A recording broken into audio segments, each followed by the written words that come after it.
त्रिंशः सर्गः 30वां सर्ग। श्रीराम के व्यंग करने पर खर का उन्हें फटकार कर उनके ऊपर साल वृक्ष का प्रहार करना, श्रीराम का उस वृक्ष को काटकर एक तेजस्वी बाण से खर को मार गिराना तथा देवताओं और महर्षियों द्वारा श्रीराम की प्रशंसा। धर्मप्रेमी भगवान श्रीराम ने अपने बाणों द्वारा खर की उस गदा को विदीर्ण करके मुस्कुराते हुए ये रोष सूचक बात कही। 1. राक्षसाधम, यही तेरा सारा बल है जिसे तूने इस गदा के साथ दिखाया है। अब सिद्ध हो गया कि तू मुझसे अत्यंत शक्तिहीन है, व्यर्थ ही अपने बल की डींग हाँक रहा था। 2. मेरे बाणों से छिन्न भिन्न होकर तेरी यह गदा पृथ्वी पर पड़ी हुई है। तेरे मन में जो यह विश्वास था कि मैं इस गदा से शत्रु का वध कर डालूंगा, इसका खंडन तेरी इस गदा ने ही कर दिया। अब ये स्पष्ट हो गया कि तू केवल बातें बनाने में ढीठ है, तुझसे कोई पराक्रम नहीं हो सकता। 3. तूने जो ये कहा था कि मैं तुम्हारा वध करके तुम्हारे हाथ से मारे गए राक्षसों का अभी आंसू पोंछूंगा, तेरी वो बात भी झूठी हो गई। 4. तू नीच, क्षुद्र स्वभाव से युक्त और मिथ्याचारी राक्षस है। मैं तेरे प्राणों को उसी प्रकार हर लूंगा जैसे गरुड़ ने देवता के यहाँ से अमृत का अपहरण किया था। 5. अब मैं अपने बाणों से तेरे शरीर को विदीर्ण करके तेरा गला भी काट डालूंगा। फिर यह पृथ्वी फेन और बुदबुदों से युक्त तेरे गरम रक्त का पान करेगी। 6. तेरे सारे अंग धूल से धूसर हो जाएंगे, तेरी दोनों भुजाएं शरीर से अलग होकर पृथ्वी पर गिर जाएंगी और उस दशा में तू दुर्लभ युवती के समान इस पृथ्वी का आलिंगन करके सदा के लिए सो जाएगा। 7. तेरे जैसे राक्षस कुल कलंक के सदा के लिए महानिद्रा में सो जाने पर ये दंडक वन के प्रदेश शरणार्थियों को शरण देने वाले हो जाएंगे। 8. राक्षस, मेरे बाणों से जनस्थान में बने हुए तेरे निवास स्थान के नष्ट हो जाने पर मुनिगण इस वन में सब और निर्भय विचर सकेंगे। 9. जो अब तक दूसरों को भय देती थी, वे राक्षसियां आज अपने बांधवजनों के मारे जाने से दीन हो आंसुओं से भींगे मुंह लिए जनस्थान से स्वयं ही भय के कारण भाग जाएंगी। 10. जिनका तुझ जैसा दुराचारी पति है, वे तदनुरूप कुलवाली तेरी पत्नियां आज तेरे मारे जाने पर काम आदि पुरुषार्थों से वंचित हो शोकरूपी स्थायी भाव वाले करुण का अनुभव करने वाली होंगी। 11. क्रूर स्वभाव वाले निशाचर, तेरा हृदय सदा ही क्षुद्र विचारों से भरा रहता है। तू ब्राह्मणों के लिए कंटकरूप है। तेरे ही कारण मुनिलोग शंकित रहकर ही अग्नि में हविष्य की आहुतियां डालते हैं। 12. वन में श्री रामचंद्र जी जब इस प्रकार रोषपूर्ण बातें कह रहे थे, उस समय क्रोध के कारण खर का भी स्वर अत्यंत कठोर हो गया और उसने उन्हें फटकारते हुए कहा। 13. अहो, निश्चय ही तुम बड़े घमंडी हो, भय के अवसरों पर भी निर्भय बने हुए हो।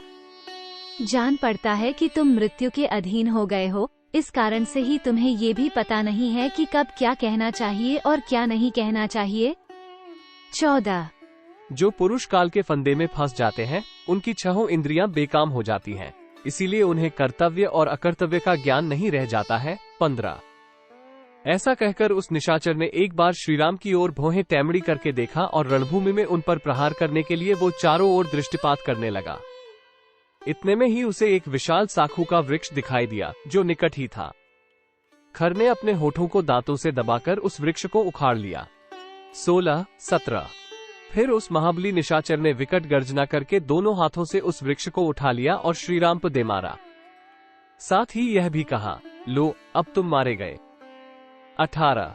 परम प्रतापी भगवान श्रीराम ने अपने ऊपर आते हुए उस वृक्ष को बाण समूहों से काट गिराया और उस सम्रभूमि में खर को मार डालने के लिए अत्यंत क्रोध प्रकट किया। 19. उस समय श्रीराम के शरीर में पसीना आ गया, उनके नेत्र प्रांत रोष से रक्तवर्ण के हो गए। उन्होंने सहस्रों बाणों का प्रहार करके सम्रांगण में खर को क्षत विक्षत कर दिया। 20. उनके बाणों के आघात से उस निशाचर के शरीर में जो घाव हुए थे, उनसे अधिक मात्रा में फेन युक्त रक्त प्रवाहित होने लगा, मानो पर्वत के झरने से जल की धाराएं गिर रही हों। 21. श्रीराम ने युद्धस्थल में अपने बाणों की मार से खर को व्याकुल कर दिया, तो भी उसका साहस कम नहीं हुआ। वो खून की गंध से उन्मत्त होकर बड़े वेग से श्रीराम की ओर ही दौड़ा। 22. अस्त्र विद्या के ज्ञाता भगवान श्री राम ने देखा कि यह राक्षस खून से लथपथ होने पर भी अत्यंत क्रोधपूर्वक मेरी ही ओर बढ़ा आ रहा है, तो वे तुरंत चरणों का संचालन करके 2-3 पग पीछे हट गए, क्योंकि बहुत निकट होने पर बाण चलाना संभव नहीं हो सकता था।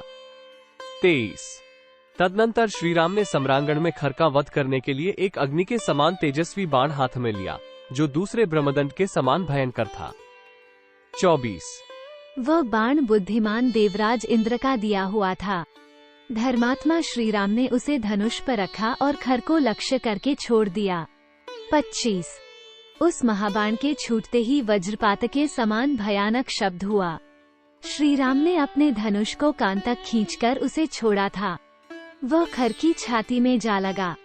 26 जैसे श्वेतवन में भगवान रुद्र ने अंधकासुर को जलाकर भस्म किया था, उसी प्रकार दंडक वन में श्री राम के उस बाण की आग में जलता हुआ निशाचर खर पृथ्वी पर गिर पड़ा।